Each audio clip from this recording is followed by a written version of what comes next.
Dear student, the extra education channel में आपका बहुत बहुत स्वागत है। आज मैं आपको एक जीवन परिचय लेकर आया हूँ। यह जीवन परिचय हरिवंश राय बच्चन का, ठीक है। और 12th के एग्जाम में 100% ये पूछा जाता है हिंदी का पेपर में, ठीक है। बहुत ज़्यादा इम्पोर्टेंट जीवन परिचय, इसीलिए वीडियो को पूरा अंत तक बने रहें, ठीक है। तो सबसे पहले हम इसमें जीवन परिचय लिखेंगे, उसके बाद प्रमुख रचनाएं, उसके बाद हम यहाँ पर काव्य गति विशेषताएं, फिर भाषा लिखेंगे। चारों टॉपिक लिखने बहुत ज़रूरी होते हैं, ठीक है। तो सबसे पहले जीवन परिचय को देखते हैं।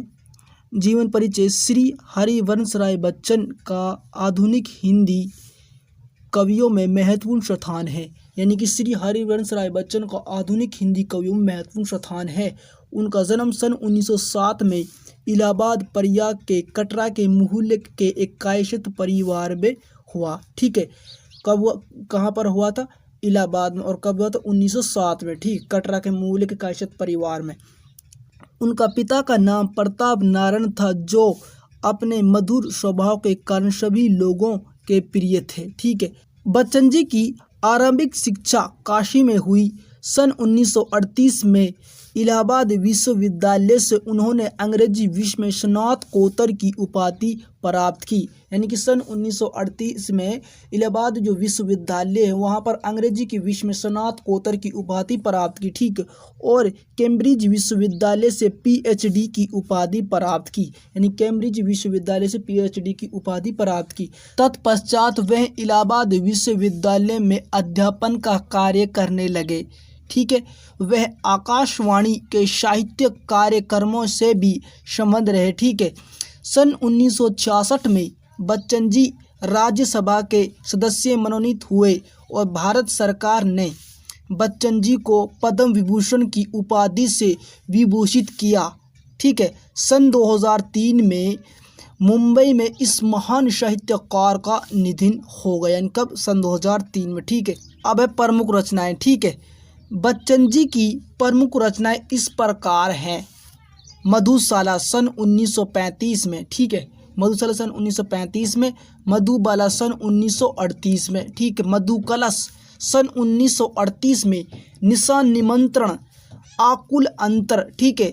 एकांत संगीत, दो चट्टाने, मिलन यामिनी, नए पुराने झरोखे, टूटी फूटी कड़ियाँ आदि। इस तरह की ये प्रमुख रचनाएं, इसमें इम्पोर्टेंट प्रमुख रचनाएं मैंने रखी हैं, ताकि जीवन परिचय जो ज़्यादा बड़ा नहीं हो सकता और नंबर भी फुल हो सके, ठीक है। पॉइंट 3 है, वो है काव्यगत विशेषता। ये भी लिखना बहुत इम्पोर्टेंट होता है, ठीक है। उत्तर छायावादी कवियों में बच्चन जी को विशेष प्रसिद्धि मिली। वे हिंदी साहित्य में हालवाद के प्रवर्तक माने जाते थे। यानी वे हिंदी साहित्य का हालवाद के प्रवर्तक माने जाते हैं, ठीक है। उन्होंने उमर खय्याम की रुबैया का अत्यंत सुंदर अनुवाद किया था, ठीक है। श्री हरिवंश राय बच्चन आधुनिक हिंदी कवियों की वैयक्तिक काव्य धारा के प्रमुख कवि के रूप में जाने जाते हैं, ठीक है। उनकी विचार धारा व्यक्तिनिष्ठ है। श्री हरिवंश राय बच्चन प्रेम सौंदर्य के कवि हैं। उनके साहित्य में प्रेम और सौंदर्य के साथ जीवन के प्रति पूर्ण आस्था अभिव्यक्ति हुई है, ठीक है। बच्चन जी की रचनाओं में मानवतावादी भावना भी मुखरित हुई है। यानी कि बच्चन जी की जो रचना उनमें मानवतावादी भी मुखरित हुई है, ठीक है। बच्चन जी की कविताओं में केवल प्रणय और निराशा ही नहीं, बल्कि आशा और सृजन का स्वर भी सुनाई पड़ता है, ठीक है। 4th पॉइंट आता भाषा, छंद एवं अलंकार या फिर भाषा, ठीक है। बच्चन जी ने काव्यों में अंडवरहीन भाषा का प्रयोग किया गया है।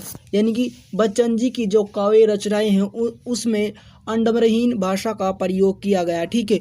उनकी भाषा में यदि परवाह है तो चित्र विधान की शक्ति तथा प्रतीक शब्द योजना भी है।